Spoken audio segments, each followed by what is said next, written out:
3, 2, 1 start. संघर्ष को मानव जीवन का दूसरा नाम कहा जाता है। इसी संघर्ष से व्यक्ति कुंदन की तरह शुद्ध और पवित्र बन जाता है। जिन लोगों का हृदय कमजोर होता है या जिनका निश्चय सुदृढ़ नहीं होता है, वे संघर्ष के आगे घुटने टेक देते हैं। वे अपनी सफलता से बचने के लिए नशे को सहारा बनाते हैं। कहने का क्या है, वे लोग तो कह देते हैं कि हम गम को भुलाने के लिए पीते हैं, इसी से हमारे मन को शांति मिलती है। नशा करने से दुखों और कष्टों से मुक्ति मिलती है, लेकिन क्या सचमुच नशा करने से व्यक्ति दुखों से मुक्त हो जाता है? अगर ऐसा होता तो पूरे विश्व में कोई भी दुखी और चिंताग्रस्त नहीं होता। किसी विद्वान ने यह बात बिल्कुल सत्य कही है कि मदिरापान सब बुराइयों की जड़ होती है। मदिरा मनुष्य को असंतुलित बनाती है। शराबी व्यक्ति से किसी भी समाज की बुराई की अपेक्षा की जा सकती है। इसी कारण से हमारे शास्त्रों में मदिरा पान को पाप माना जाता है। शुरू में तो व्यक्ति शौक के तौर पर नशा करता है। उसके दोस्त उसे मुफ्त में शराब पिलाते हैं। कुछ लोग ये बहाना बनाते हैं कि वे थोड़ी थोड़ी दवाई की तरह शराब को लेते हैं, लेकिन बाद में उन्हें लत पड़ जाती है। जिन लोगों को शराब पीने की आदत पड़ जाती है, उनकी शराब की आदत फिर कभी भी नहीं छूटती। शराबी व्यक्ति शराब को पीकर विवेक शून्य हो जाता है और बेकार, असंगत और अनिर्गल प्रलाप करने लगता है। उसकी चेष्टाओं में अश्लीलता का समावेश होने लगता है। वह शिक्षा, सभ्यता, संस्कार और सामाजिक मर्यादा को तोड़कर अनुचित व्यवहार करने लगता है। गाली गलौज और मारपीट उसके लिए आम बात हो जाती है।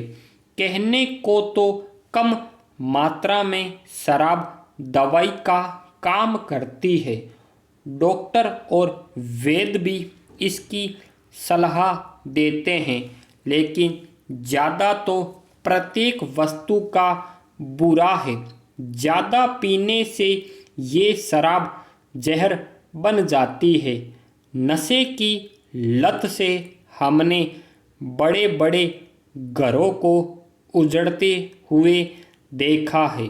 जिस पैसे को व्यक्ति खून पसीना एक करके सुबह से लेकर शाम तक कमाता है, जिसके इंतजार में पत्नी और बच्चे बैठे होते हैं, वह नशे की हालत में लड़खड़ाता हुआ घर पहुंचता है।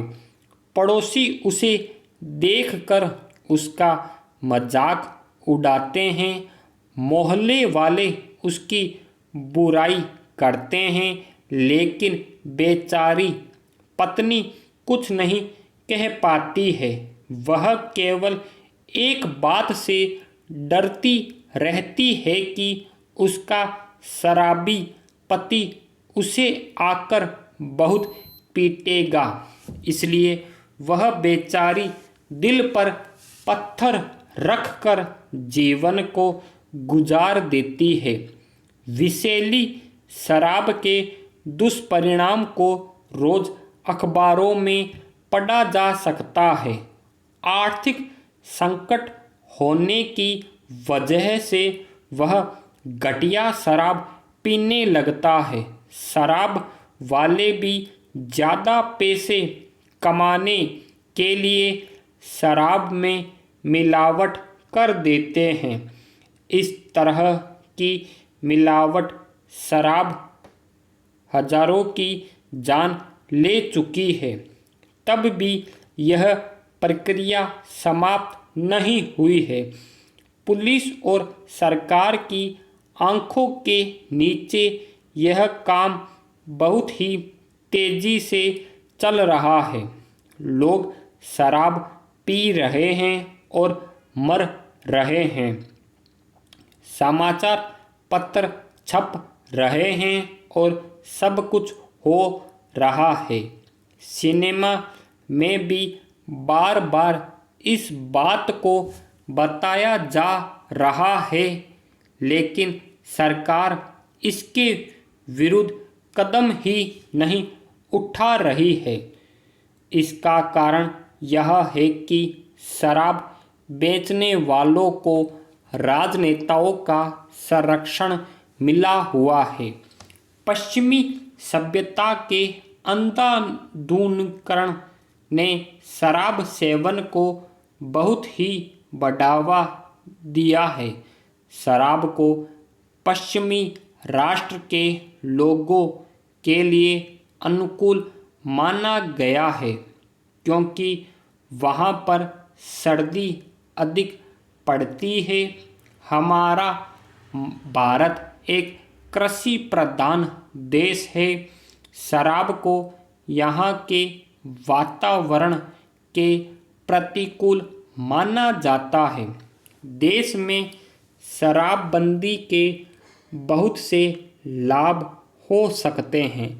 हमारे बहुत से बड़े बड़े नेता चारित्रिक पतन के लिए बार बार चीखते चिल्लाते हैं।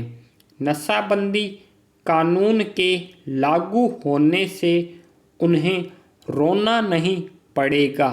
देश खुद सुधरने लगेगा और हजारों घर उजड़ने से बच जाएंगे। स्टॉप।